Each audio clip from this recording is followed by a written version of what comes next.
Bom dia, paz. Vamos orar, buscando a presença do Senhor, iniciando esse dia.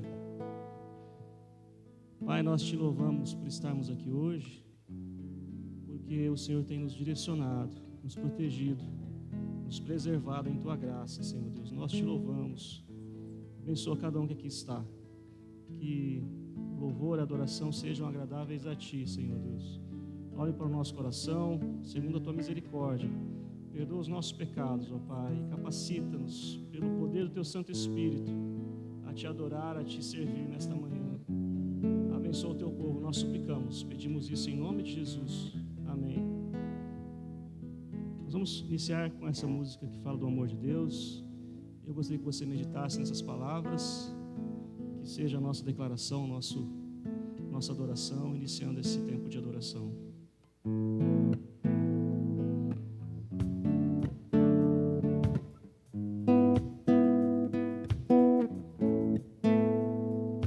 Quanto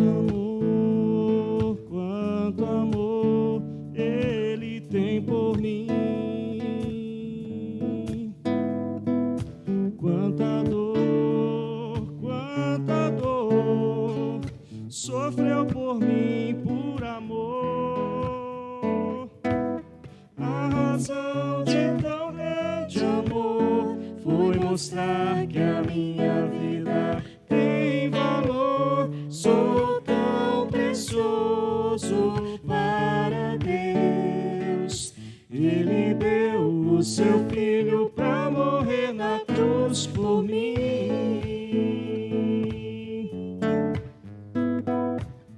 Oh Deus, te louvo pelo teu amor. Tu mudaste o meu interior e agora eu quero viver para transmitir esse amor que vem de ti. Oh Deus, te louvo pelo teu amor. Tu mudaste o meu interior e agora eu quero viver para transmitir esse amor que vem de ti.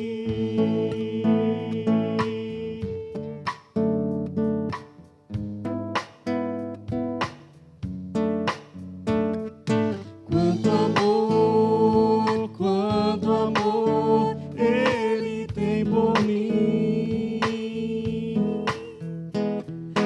Quanta dor sofreu por mim por amor.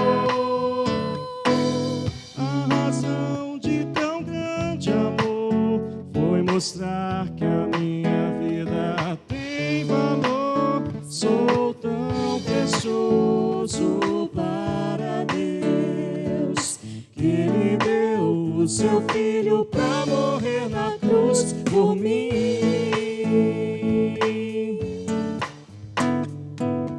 Oh Deus, te louvo pelo teu amor. Tu mudaste o meu interior e agora eu quero viver para transmitir esse amor que vem de ti. Oh Deus, te louvo pelo teu amor. Tu mudaste o meu interior e agora eu quero viver para transmitir esse amor que vem de ti.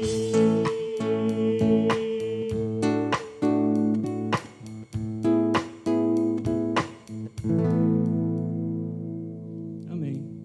Vamos viver para transmitir esse amor e aguardando o dia que o Senhor Jesus Cristo voltará. Eu convido você a ficar em pé para cantarmos juntos.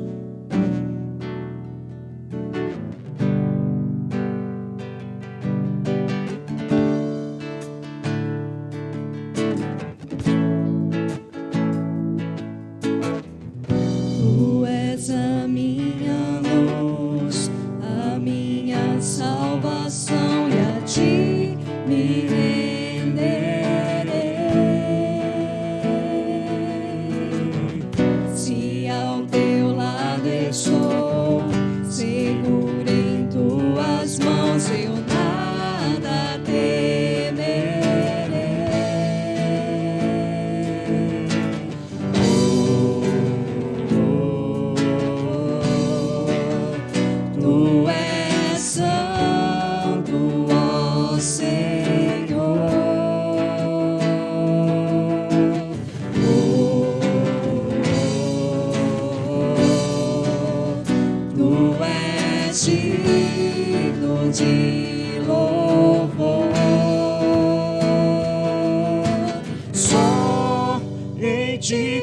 confiarei, eu nada temerei, em frente eu irei, pois eu sei que vivo estás, e um dia voltarás do céu pra nos buscar, pra sempre reinarás, aleluia.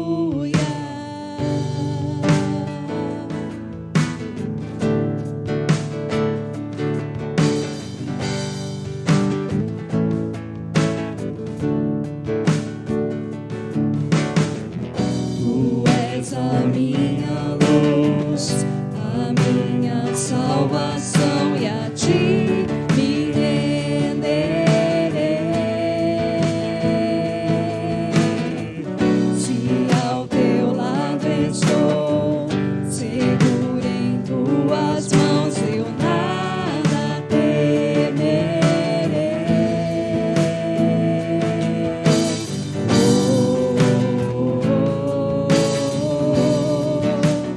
Tu és santo, ó Senhor.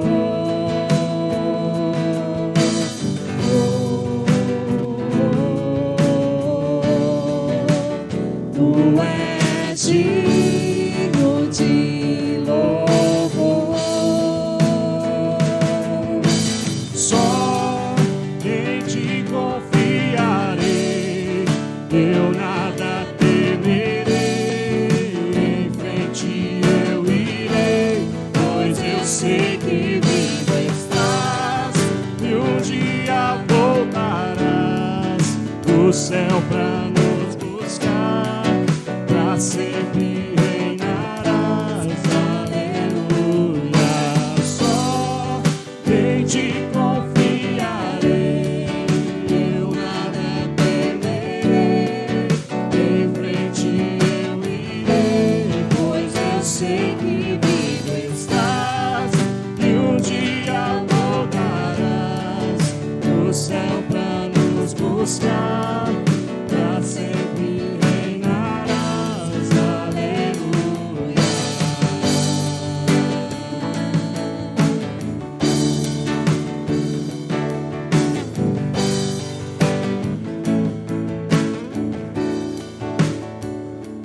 Vem Jesus, vem Jesus, Maranata, hora vem Senhor Jesus. Vem Jesus, vem Jesus, Maranata, hora vem Senhor Jesus. Vem Jesus, vem Jesus, Maranata, hora vem Senhor Jesus. Vem Jesus, vem Jesus, Maranata, hora vem Senhor Jesus.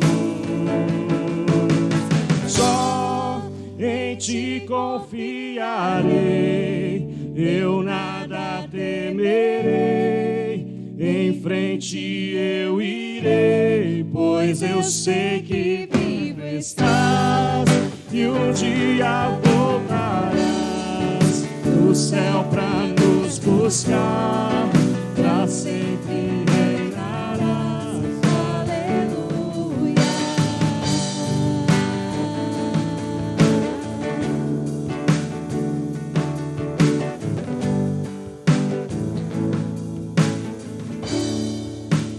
Amém.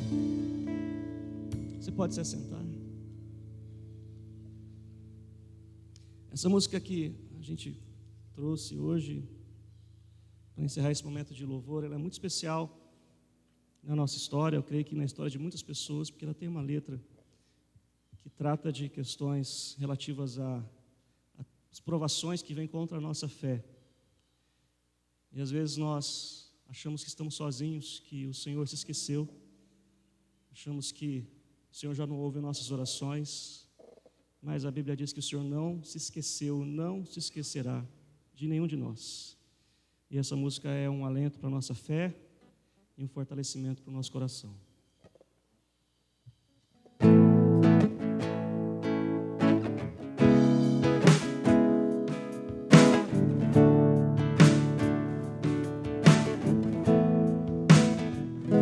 Se as ondas desta vida destruírem tua fé,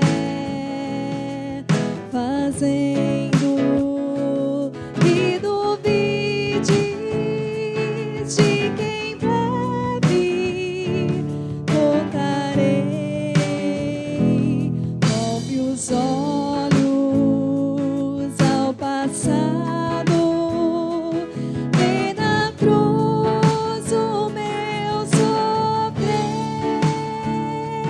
queres provar mais do que esta, tanto amei que a vida dei.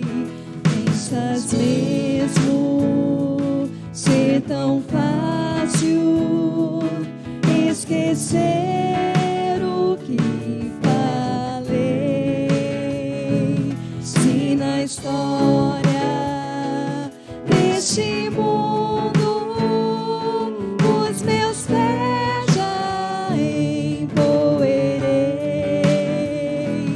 mesmo que uma mãe viesse o seu filho se esquecer,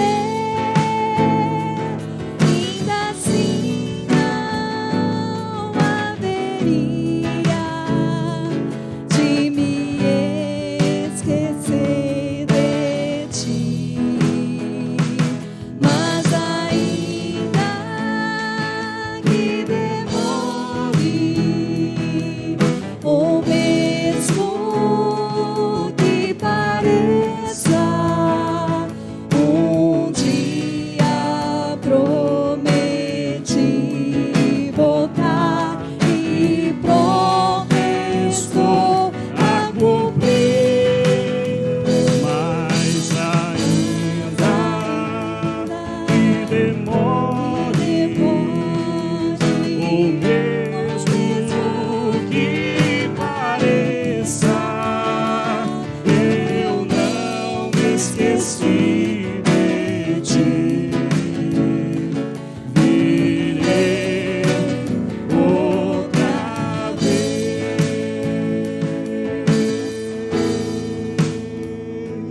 Se as ondas desta vida destruírem tua fé,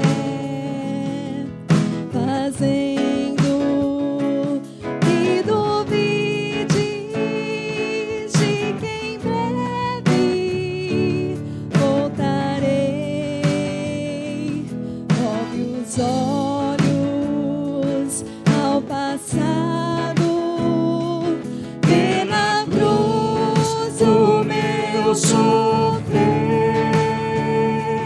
queres provas mais do que esta, tanto amei que a vida dei.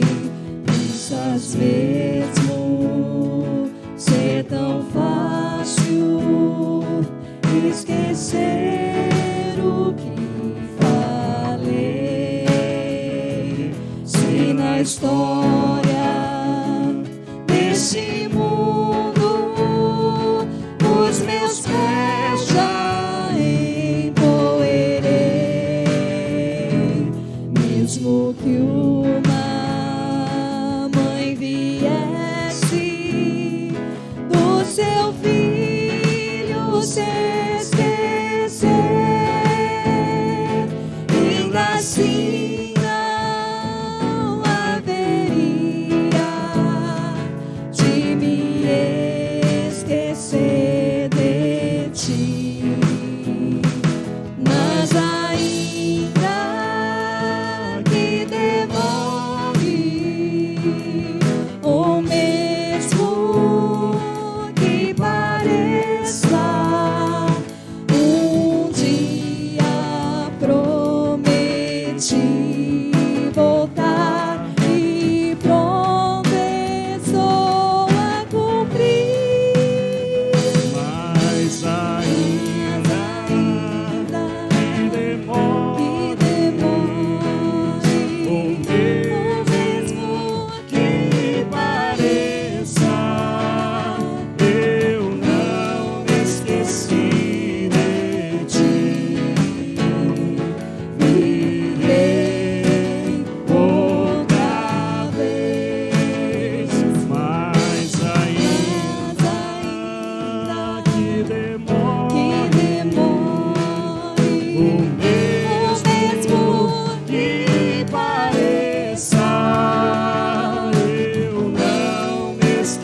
Maranata, vem, Senhor Jesus. Pai, nós pedimos que em todos os momentos que nos sentimos desamparados, que a Tua voz poderosa venha nos consolar, dizendo que Tu estás conosco todos os dias.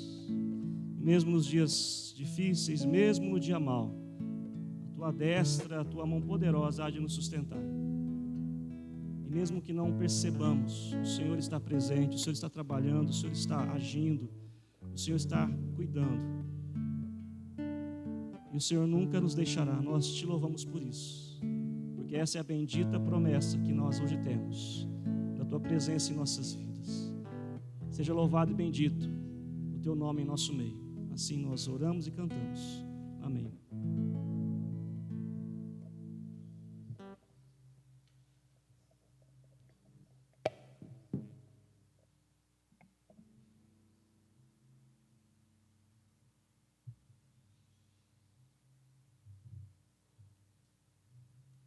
Os adolescentes podem se dirigir para a aula. Já é domingo que vem, à noite, o dia da apresentação de Natal. Essa será uma semana de ensaios. Você que faz parte aí do coral, você é pai, mãe aí, não falte dos ensaios, esteja nos ensaios, porque já vai ser semana que vem. Domingo que vem, se Deus quiser, temos algumas surpresas aqui na igreja. Você vai perceber algumas diferenças aqui na igreja também, além da surpresa que nós já temos. Você percebeu que os bancos foram envernizados? Percebeu aí uma melhoria no verniz dos bancos? Nosso irmão Paleta se dedicou essa semana para fazer isso. Nossas irmãs trabalharam aqui nos enfeites da igreja de Natal. Mas até domingo que vem, se Deus quiser, outras mudanças terão aqui na igreja, para melhor, se Deus permitir. E Deus já tem sido muito bom para conosco. Então nós vamos e continuaremos respondendo a esse amor com a nossa adoração, com o nosso louvor.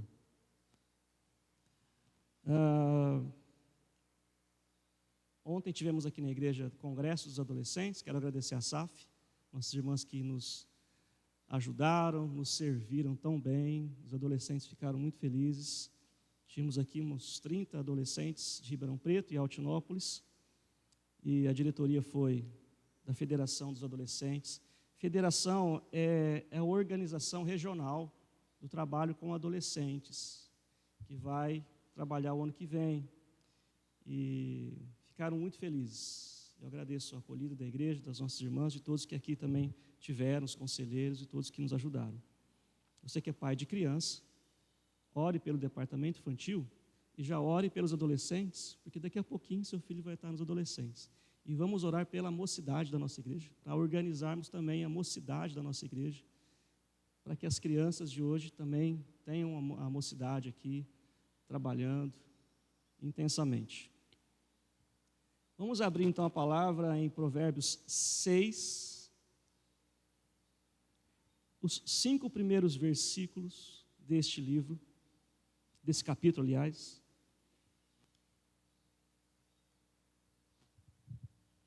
Esse é um dos textos mais práticos e aplicados aqui de Provérbios. Você vai perceber o quanto isso é importante para a gente. Aliás, o capítulo 6 de Provérbios, se você ler o capítulo, você vai perceber que ele tem aí 4 orientações para evitar a ruína pessoal. Poderíamos resumir o capítulo 6 de Provérbios em: não caia na ruína pessoal. Como que eu não caio? Não seja fiador. Primeira lição é que nós vamos ver hoje. Segunda lição, não seja preguiçoso. Terceira lição do capítulo 6, não seja mau, filho de Belial. E quarto, não seja adúltero, promíscuo. Então são 4 orientações aí para não cairmos na destruição, na ruína pessoal. Hoje nós vamos ver, se Deus quiser, a primeira. Não seja fiador. É um texto curto, mas eu gostaria de me ater a essas palavras.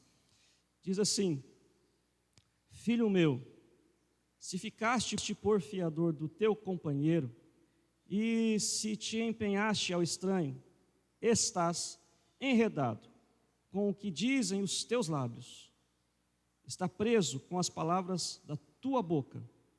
Agora, pois, faz isto, filho meu, e livra-te, pois caíste nas mãos do teu companheiro. Vai, prostra-te e importuna o teu companheiro. Não dê sono aos teus olhos, nem repouso às tuas pálpebras. Livra-te como a gazela da mão do caçador e como a ave da mão do passarinheiro. Vamos orar. Senhor Deus, eu peço tua direção, tua sabedoria, do teu Santo Espírito sobre as nossas vidas. Suplico, ó Pai, que, apesar de mim, apesar de nós, tua palavra seja viva e eficaz para nos orientar, nos levar à santificação. Eu peço isso em nome de Jesus. Amém.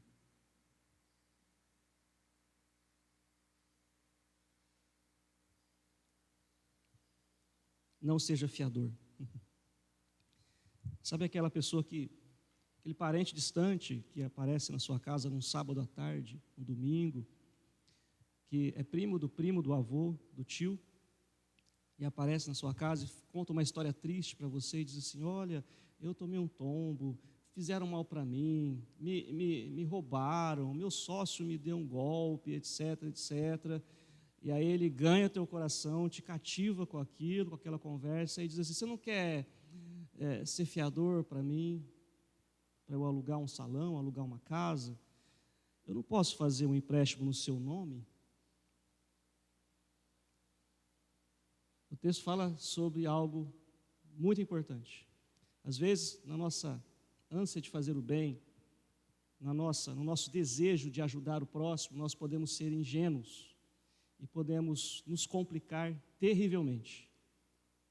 Por isso eu disse, esse texto é muito prático, porque isso acontece muito, várias vezes. E eu quero falar sobre isso. Mas antes, uma pequena observação sobre o que a lei diz, a lei do Antigo Testamento, a palavra de Deus diz sobre como deveria ser a ajuda aos pobres.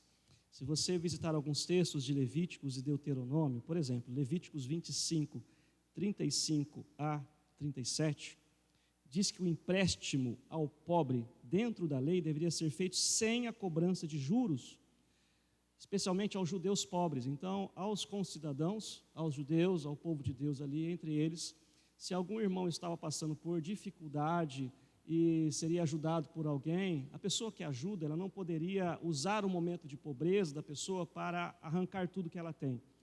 É o que acontece hoje, né, com os bancos, com as financeiras, que quando você precisa de dinheiro, quando alguém está em crise e precisa de ajuda, essa pessoa ela se torna ainda mais endividada.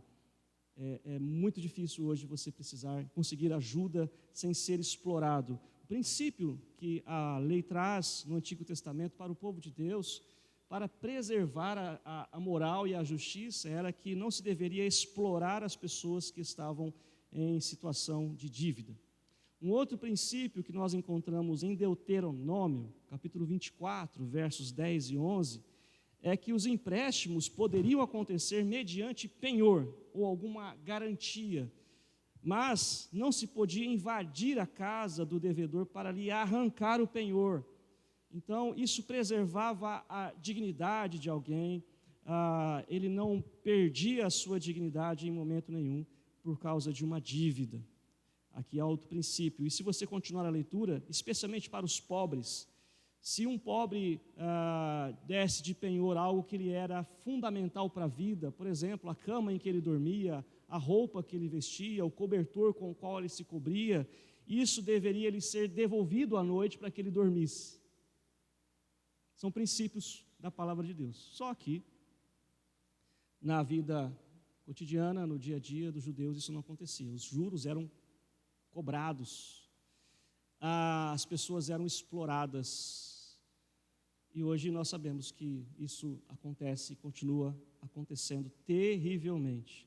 Mas, como nós estamos falando de princípios para não cair na ruína pessoal, nós estamos vendo aqui um outro lado da moeda. Se você quer ajudar alguém, cuidado para que ao ajudar alguém, você também não caia em ruína. É um princípio assim, por exemplo, se alguém está se afogando numa piscina funda, num lago, se você não tem condições de nadar e salvar aquela pessoa, você não vai pular, porque o que vai acontecer é que, além dela se afogar, você também se afoga. Nas finanças também funciona assim. Você não pode se comprometer com aquilo que lhe é básico para a sua subsistência. Você e eu, nós não podemos nos comprometer com aquilo que depois vai nos faltar e nos deixar também numa situação complicada e difícil. É justamente esse princípio que nós temos aqui.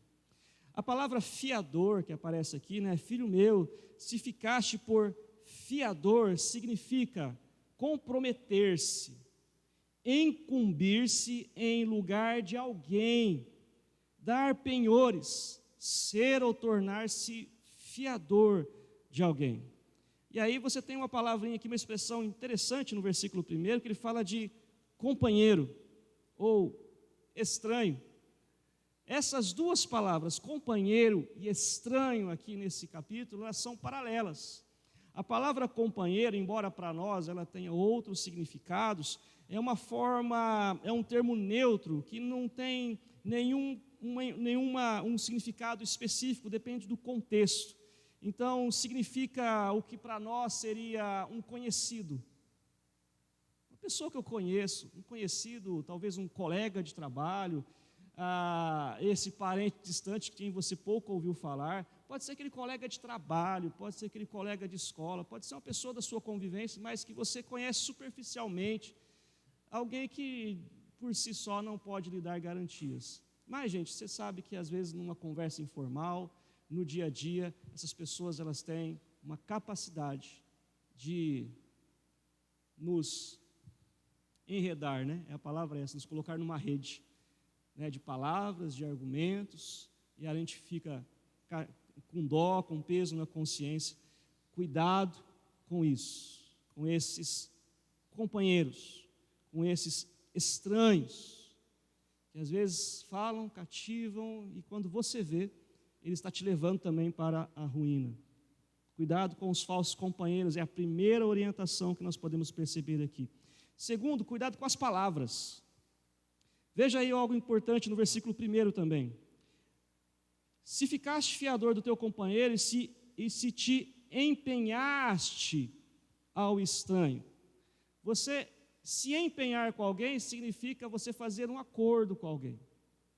Você dar uma palavra uma promessa que você vai ajudar.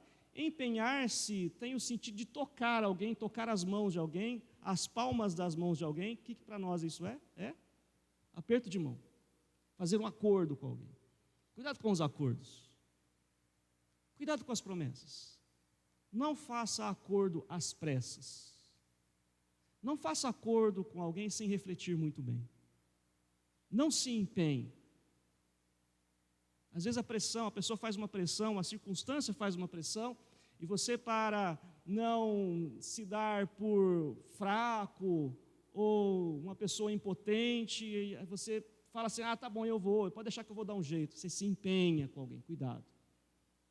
Porque ao se empenhar com alguém, você pode estar assumindo uma responsabilidade que você não vai conseguir arcar depois. Isso é muito sério quando se trata de dinheiro, quando se trata de vida financeira. Não se empenhe com alguém às pressas, sob pressão, ou pressão de um grupo, pressão de amigos, pressão de companheiros. Cuidado, não se empenhe, porque ele diz aqui, se você se empenhou ao estranho, você está enredado, preso com o que dizem os teus lábios, está preso com as palavras da tua boca. Você entrou e você agora se prendeu, porque você concordou, você se afiançou daquilo. E se sabe que tem os dois lados. Você concordou, você está preso às suas palavras, porque você ouviu as palavras que foram ditas para você de forma muito sutil, muito sagaz, muito esperta.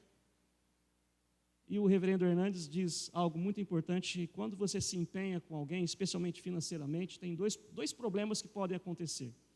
Você se tornou fiador de alguém, é garantidor de alguém. Às vezes, gente, não é nem dinheiro, né? Você se torna fiador de alguém quando você dá uma referência daquela pessoa para outra. Não, esse fulano aqui eu indico. Pode contratar. Né? Tem outras formas de nos tornarmos fiadores de alguém. Mas, especialmente no dinheiro, tem 2 riscos. Primeiro, pode ser que a pessoa que pediu o empréstimo ou pediu para você ser fiador dela, ela não tenha uma má intenção.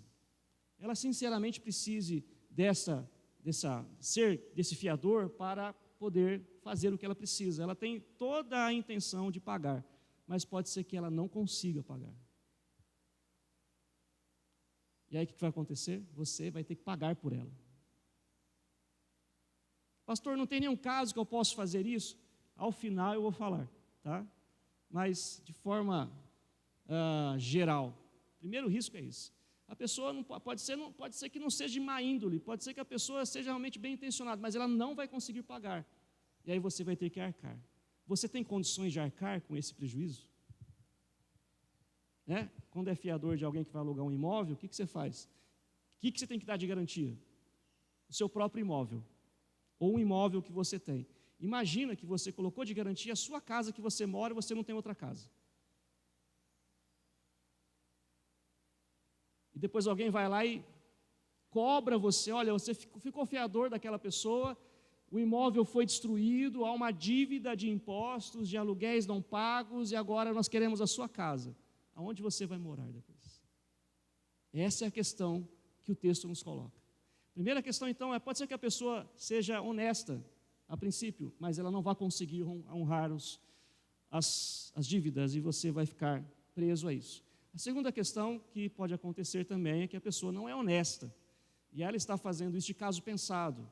Ela está enredando você nessa história, pensando que mais à frente ela vai dar o golpe.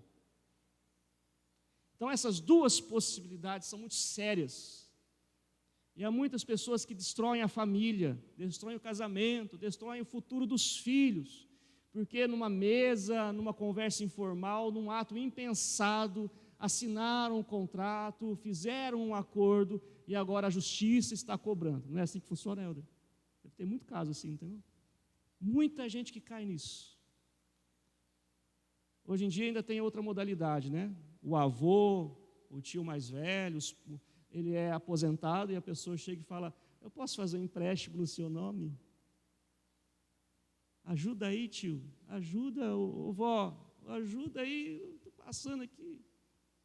E aí vem descontado na folha de pagamento e a pessoa não paga. Quem paga é a pessoa que ficou fiadora. Então há esses 2 riscos. Dizem que um ditado antigo dizia, é melhor ficar vermelho por 1 hora do que amarelo a vida toda. Eu acho que nem amarelo ficaria, né, numa situação dessa. De repente você tem que pagar um negócio que não é seu e você não tem condições de pagar. Ficar branco, né? Ficar roxo, verde, eu não sei. É melhor na hora você saber falar não e ser sincero do que você depois. Uma outra frase aqui do reverendo Hernandes, comentando esse texto, diz assim, se você ficar desamparado para cuidar da sua própria família, por que arriscadamente você amparou a família alheia? Então há um princípio bíblico que o apóstolo Paulo dá a Timóteo, que se alguém não cuida da própria casa, está negando a fé. É pior do que o descrente. Então, quando nós queremos ajudar alguém, eu tenho que ter certeza que eu estou ajudando, a minha casa está suprida, está amparada. E eu posso auxiliar outra família, ajudar outras pessoas. Então, é um princípio muito sério, porque a gente, às vezes, pode cair nessa conversa com estranhos, com colegas. Qual que é a primeira orientação aqui? Se você está nessa situação, porque ele está dizendo, falando com alguém que ficou como fiador, né? Se você ficou por fiador, você está enredado. Versículo 3 em diante diz, agora, o que tem que fazer? Agora, nesse momento, primeira atitude sua, saia desta situação. Procure as formas necessárias possíveis para cancelar esse contrato. Se for o caso, procure um advogado. Antes que isso chegue ao ponto que você vai ter que honrar, que essa pessoa vai concluir o golpe. Saia dessa situação. Salve-se. Veja que as palavras usadas aqui pelo sábio, por Salomão, são palavras de um animal que foi preso a uma armadilha. Você está preso, você caiu numa armadilha. E nós demoramos, às vezes, a perceber quando nós caímos em armadilha. Ficamos meio em estado de choque. Cai num golpe, cai numa conversa. Tem vários golpes hoje, cada vez eles inventam um golpe novo, uma situação nova, mas aquele clássico, né, de alguém ligar e falar: estou com teu filho, eu estou com teu filho aqui, deposita tanto na conta, senão. Conheço várias histórias. E quando acontece, nós não estamos prontos para isso. A pessoa que está armando o golpe, ela está pronta. Ela está preparada. Ela já previu. Ela já está apta para conduzir a situação. Mas quem é pego nessa situação não está pronto. Nós somos pegos de surpresa. E aí nós precisamos sair dessa situação. Pedir ajuda. E às vezes nós temos um sentimento de vergonha, de culpa, né? Quando nós caímos nisso. Por que eu fui cair? Mas eu não devia ter ouvido. Eu devia ter tomado cuidado. Ai, como eu fui tonto, como eu fui bobo, caí nessa situação. E esse sentimento de culpa nos impede de pedir ajuda. E nessa hora nós temos que entender que caímos num golpe, caímos numa armadilha, e nós precisamos de ajuda, e precisamos sair dessa armadilha. Então o texto fala que nós temos que fazer isso rápido, agora. Pois, faz isso, meu filho, livra-te, pois caíste nas mãos do teu companheiro. Vai, prostra-te, importuna o teu companheiro. Quer dizer, ele tem que importunar, ele tem que insistir, tem que fazer encontrar todas as formas para sair desta situação. Não se dê por vencido. Não admita que a pessoa vai destruir sua vida. Não baixe a guarda, não desista, lute contra isso. Peça ajuda. Não dê sono aos seus olhos, nem repouso às tuas pálpebras. É mais importante do que dormir, faça isso logo. Livra-te como gazela da mão do caçador e como ave da mão do passarinheiro. Quando nós caímos em armadilha, nós temos que sair rapidamente. Lutar para sair o quanto antes dessa armadilha. Eu sei que esse problema é complexo, talvez vocês tenham histórias sobre isso, conheçam casos como este. Eu me lembro bem, há uns anos atrás, eu era ainda diácono na igreja lá do Ipiranga, nós estávamos na porta da igreja, e alguém apareceu desesperado pedindo ajuda, porque a justiça estava pedindo a casa dele. Ele não ia ter onde morar. Ele caiu num golpe da fé. Golpe da fé: dê todos os seus bens para a igreja, dê a sua casa, dê seu carro, que Deus vai te dar em dobro. E a pessoa acreditou. E deu a casa para aquela falsa igreja, para aquele falso ministro. E quando ele fez isso, ele ficou empenhado com a palavra dele. Não sei se ele assinou algum papel, mas o fato é que a igreja aquela falsa igreja, estava obrigando ele a sair da casa. Eu vi isso acontecer. Essa pessoa buscando ajuda na igreja onde nós estávamos, em Ribeirão Preto. Há pessoas mal intencionadas, há filhos de Belial, como diz aqui o versículo 12 em diante. A gente não pode esquecer disso. Ah, mas a pessoa não é ruim, ela não é má, ela se enganou. Não, tem pessoas que são ruins sim. São más sim. Não é que elas fazem coisas ruins e são más, é que elas são más e por isso elas fazem coisas ruins. Nós somos pecadores todos, é verdade. Mas há pessoas que têm a natureza tão deteriorada, tão perversa ou pervertida, que fazem coisas terríveis. Não tem nenhum senso de amor, de moral, de cuidado com o outro, de preservação da vida, isso em todos os aspectos. Então nós temos que ser vigilantes, precisamos estar atentos, porque pessoas sim podem fingir ser uma coisa e depois ser outra. Mas aí você pode perguntar: eu posso ser fiador mesmo assim de alguém? Antes de responder, alguém que quer falar alguma coisa, quer participar?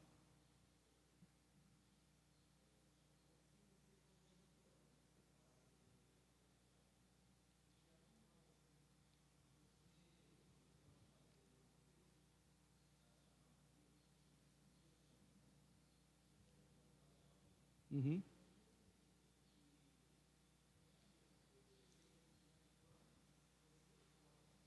Isso.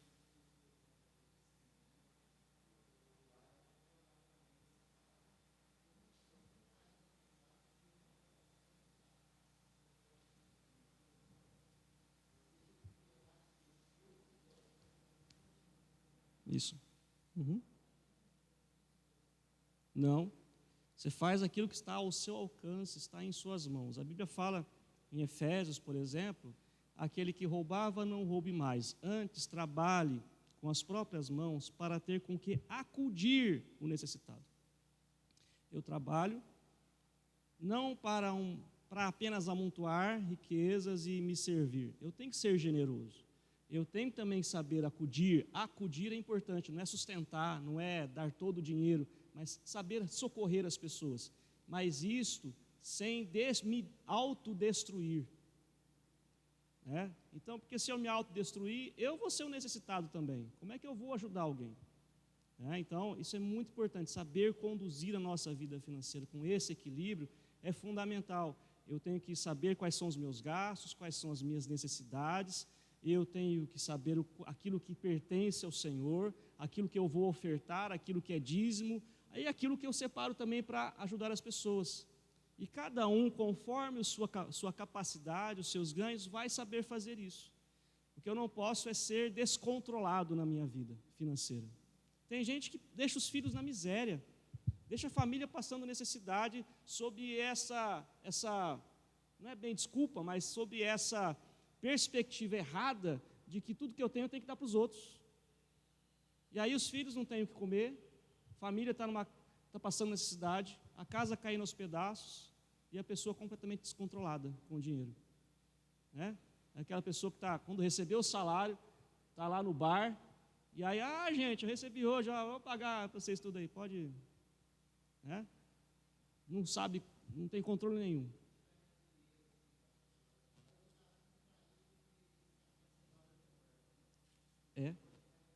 Uhum. E é uma forma completamente errada de enxergar aquilo que a Bíblia chama de generosidade. Tá? Eu quero dar outro exemplo, se você abrir em 1 Timóteo 5, olha que princípio interessante para a igreja. 1 Timóteo 5, para o socorro dos necessitados, das viúvas, no caso aqui.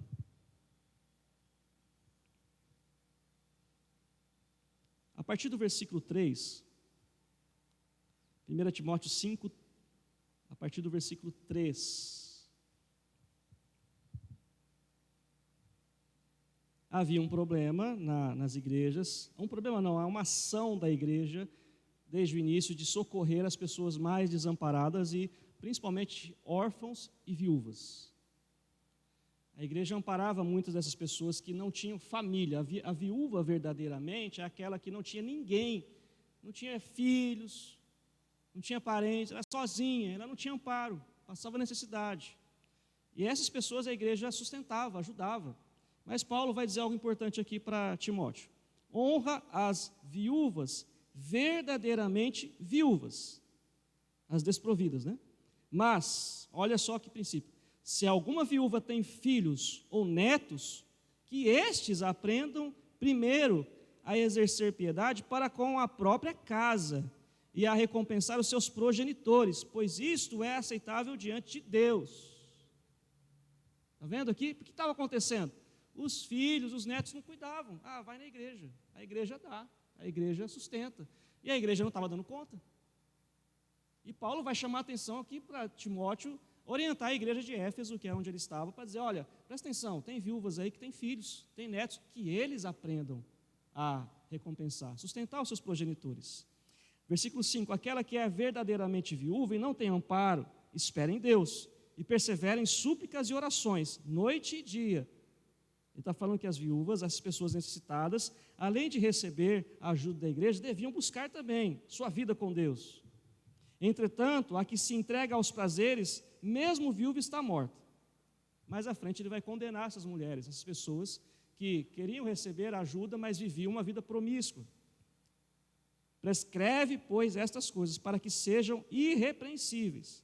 E aí vem o princípio que eu falei para vocês. Ora, Se alguém não tem cuidado dos seus, e especialmente dos da própria casa, tem negado a fé e é pior do que o descrente. Então, ajudar, socorrer deve ser feito também com discernimento. Você socorre uma pessoa na rua que você não conhece, posso fazer isso? Posso. Posso dar um alimento para alguém que vem bater na minha porta? Posso. Mas quando nós começamos a fazer isso sistematicamente para a mesma pessoa, talvez a gente tenha que parar e conhecer essa pessoa. Quem é essa pessoa? O que está acontecendo com ela? Ela tem família? Por que ela está nessa situação? E a igreja que estava fazendo isso sistematicamente, amparando essas viúvas, não estava tendo este discernimento. O que estava acontecendo? Algumas pessoas estavam se acomodando e não estavam cumprindo o seu próprio papel junto às suas mães. Então, o ministério do socorro, o ministério do amparo ao pobre, tem que ser feito também com sabedoria, com discernimento. Senão, você não consegue ajudar a pessoa e você mesmo cai no mesmo problema que a pessoa. Daqui a pouco é você que está pedindo esmola, pedindo ajuda. Então, esse princípio é muito importante. E mais alguém quer participar? Pois não, Diego.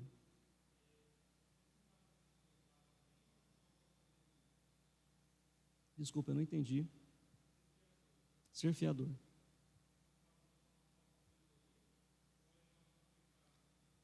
Pode ser falta de sabedoria, caso a pessoa não tenha essa orientação, pode ser por ingenuidade, pode ser por uma situação que a pessoa nunca foi ensinada naquilo, vai trazer prejuízo. Mas pode ser um pecado quando a pessoa ela faz aquilo sistematicamente, sem se importar com as consequências para ela mesma e para a própria família. Há pessoas que são irresponsáveis nesse sentido, né? Então, tem gente que para ajudar o irmão às vezes de sangue, aquele irmão que dá sempre problema, a família já está cansada daquilo. A esposa já não aguenta mais. Os filhos já não podem suportar. E por causa disso, por ser irmão ou irmã de sangue, a pessoa ela prejudica a própria casa, a pessoa tira o dinheiro da casa, aquilo que era do sustento, para socorrer o outro, embora ela tenha sido várias vezes advertida, não há acordo naquilo na casa. Então isso é pecado, é agir em desacordo, é agir contra si mesmo, contra os princípios da palavra de Deus. Então, quando nós vamos ajudar alguém, nós precisamos discernir essas coisas, para que a gente não incorra nesse erro de sermos irresponsáveis com aquilo que Deus nos deu. O princípio é, cuide primeiramente da sua casa, cuida de ti mesmo. O apóstolo Paulo diz a Timóteo também, cuida de si mesmo, da doutrina que você tem, cuida da sua casa, socorre as pessoas, mas sem que você com isso se destrua, né? Então, a vida financeira, às vezes nós achamos que não tem a ver com a vida espiritual, ela tem tudo a ver com a vida espiritual. A nossa vida financeira, ela é pautada por princípios que a Bíblia nos dá, e ela reflete também como nós estamos lidando com aquilo que Deus nos dá. Nós podemos passar por períodos de dificuldade financeira, isso é pecado? Pode ser que não. Mas esses períodos de dificuldade financeira, eles têm que ser superados também através da palavra, através da oração, do trabalho e da organização, da reorganização da nossa vida. Há outras coisas que influenciam nisso, mas basicamente isso, tá, Diego?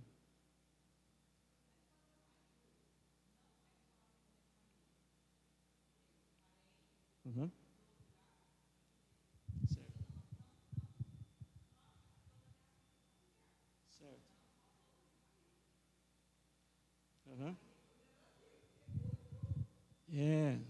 Aí é o que eu vou falar agora. Eu posso ser em algum momento fiador de alguém?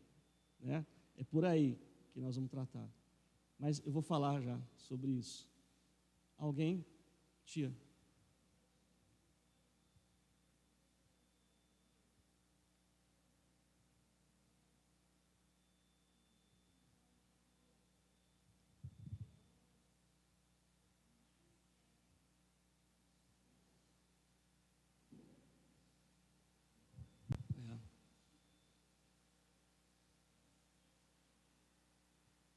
É. Terrível. Doloroso. Uhum.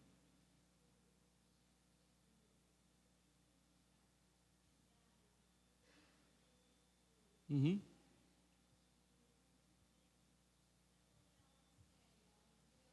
Uhum.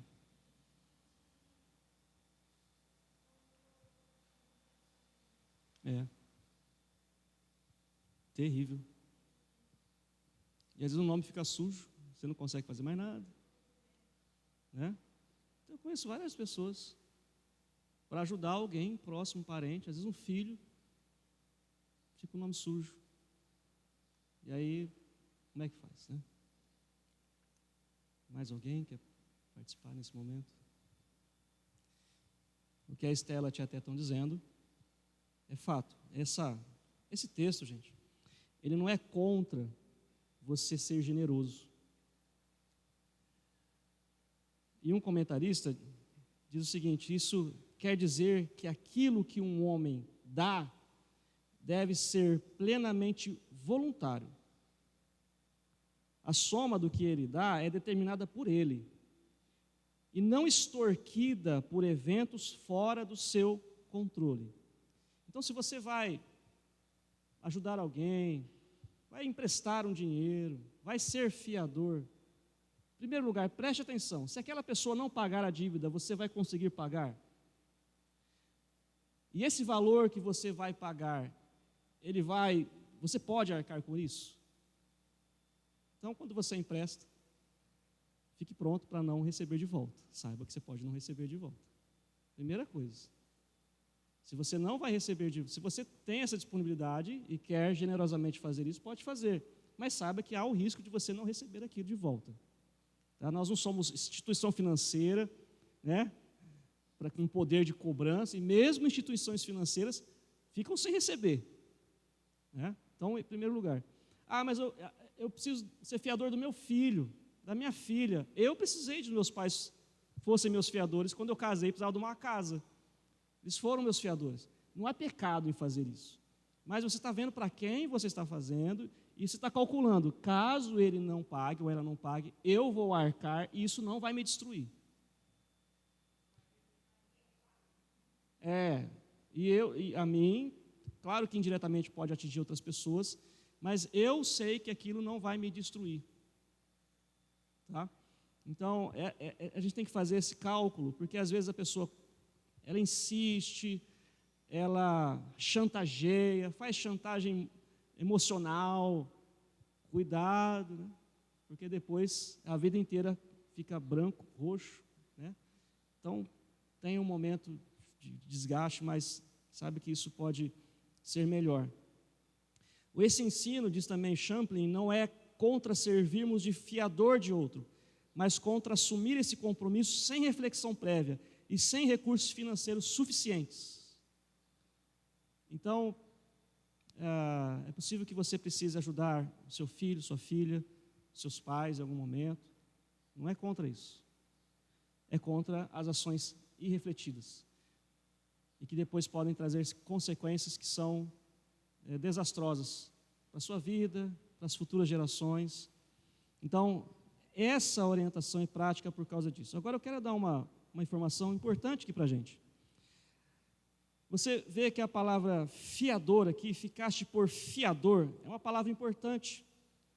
Nessa passagem, ou nessa época, essa palavra era usada pelos comerciantes fenícios. Passou para o latim como arravo, e depois o grego usou essa palavra como arravon, que aparece na Bíblia no grego, lá em Efésios, capítulo 1, versos 13 e 14.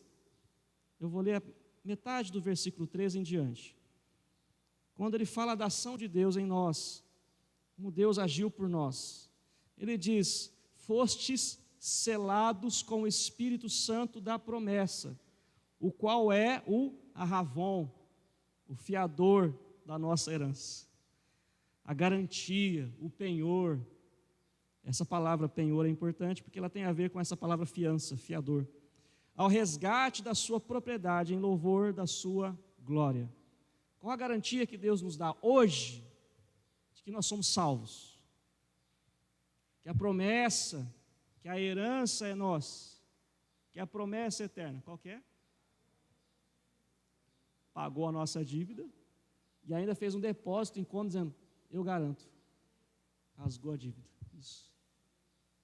Nós somos o quê? Justificados, justos diante de Deus. Pago a dívida e Deus é o nosso fiador. Deus assumiu as nossas dívidas e pagou pelas nossas dívidas. Isso é maravilhoso. Só que a Bíblia nunca nos garante que Deus seja avalista de toda e qualquer aventura espiritual ou qualquer outro tipo de aventura que queiramos iniciar. Porque pensa bem, quando Satanás estava tentando a Jesus, ele disse para Jesus, se joga daqui para baixo, cai nessa aventura, porque a seus anjos dará ordem a seu respeito. O que Jesus fala? Responde, não tentarás o Senhor teu Deus. Então não é porque Deus é o nosso avalista, o nosso justificador, que nós vamos pisar nessa promessa, pisar no que Deus tem feito, desprezar os princípios que a palavra de Deus nos dá para termos uma vida boa, para sermos bem-aventurados. Não tentarás o Senhor teu Deus. E quando nós agimos sem pensar, de forma irresponsável, nós estamos tentando a Deus. E a Bíblia também diz que aquilo que nós plantamos, nós colhemos. Vale para a gente também. E para os salvos, isso vale como disciplina muitas vezes. Deus disciplina, Deus permite que essas consequências venham para que a gente aprenda a temê-lo, a servi-lo e a amá-lo, e principalmente respeitar os seus mandamentos, os seus princípios para as nossas vidas. Então, pelo fato de Deus ser o nosso fiador, nós não podemos, por causa disso, nos lançarmos em aventuras irresponsáveis, irrefletidas, sem o temor de Deus, brincando com princípios que são fundamentais para a nossa subsistência, inclusive agora. Tem a ver com o nosso trabalho, tem a ver com a nossa saúde, tem a ver com a nossa família, tem a ver com os nossos filhos, como nós lidamos com o casamento, como estamos lidando com os nossos filhos, como estamos lidando com o nosso tempo, como estamos lidando com o nosso trabalho, como estamos lidando com o nosso dinheiro, como estamos lidando com o nosso relacionamento com Deus sobre todas as coisas, quais são as nossas prioridades, buscar em primeiro lugar o reino de Deus e a sua justiça, e as demais coisas vos serão acrescentadas. Isso não é apenas frase de efeito, isso é vida. E se a nossa vida está desorganizada nesse sentido, nós não podemos pensar que por causa disso, Deus tem a obrigação de fazer tudo dar certo em nossas vidas. Nós precisamos seguir os princípios.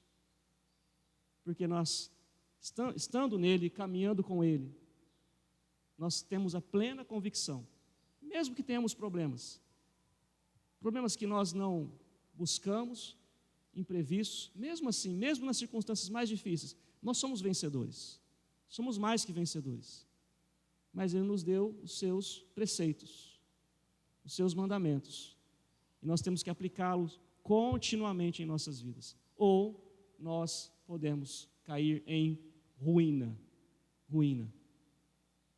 aqui, nesse tempo que nós estamos vivendo, tá? Então, essa orientação para as nossas vidas é extremamente prática, mas não apenas ao dinheiro, é para tudo.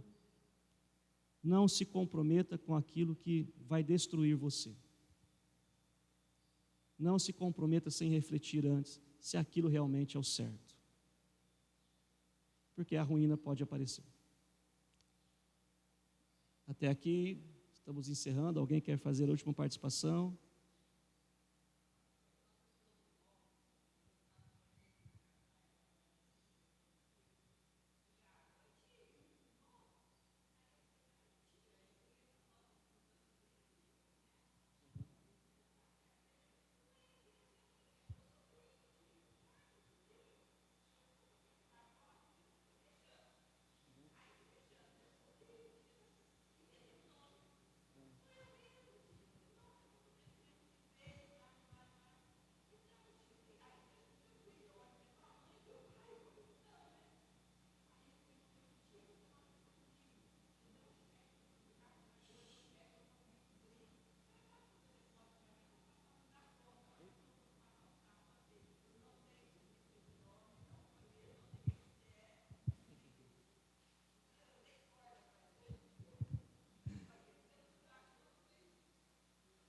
Tchau.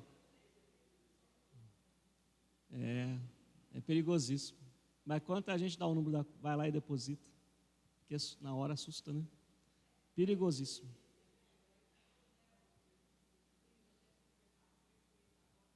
Uhum. Não tem sobrinho. E se tivesse, hein? Meu Deus. Isso mesmo. Amém, meus irmãos? Então, estamos encerrando esse momento de aula aqui. Vamos orar por alguns instantes, refletir nessa palavra.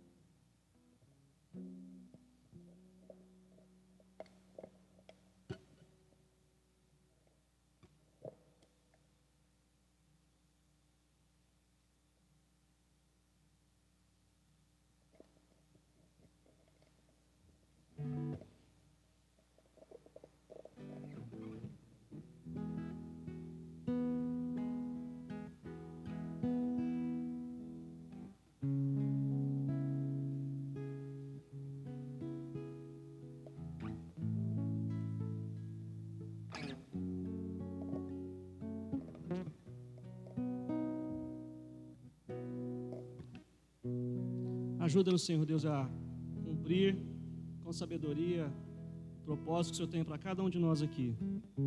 Livra-nos, ó Pai, de caminhos tortuosos e irrefletidos. Perdoa os nossos pecados, nossas falhas quando agimos dessa forma.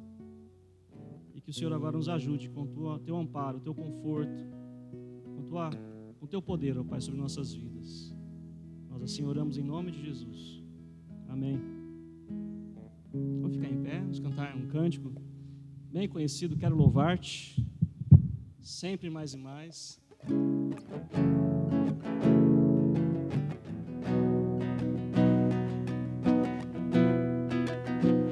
Quero louvar-te, sempre mais e mais. Quero louvar-te, sempre mais e mais. Buscar o teu querer, tua graça conhecer. Quero louvar-te.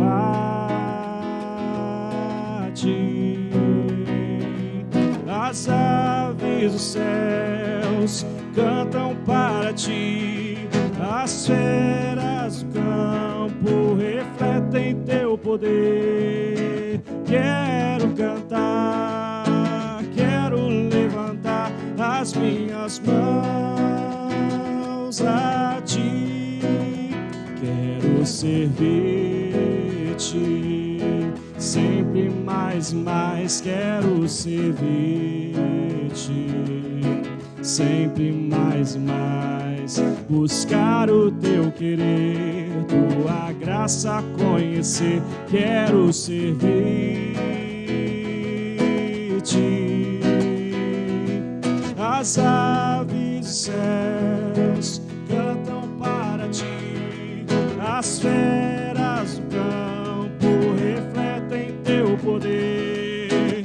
Quero cantar, quero levantar as minhas mãos a ti. Quero amar-te, quero amar-te sempre mais e mais. Quero amar-te sempre mais e mais. Buscar o teu querer, tua graça conhecer. Quero amar-te. As aves dos céus cantam para ti, as feras do campo refletem teu poder. Quero cantar, quero levantar as minhas mãos a ti. As aves dos céus cantam para ti, as feras do campo refletem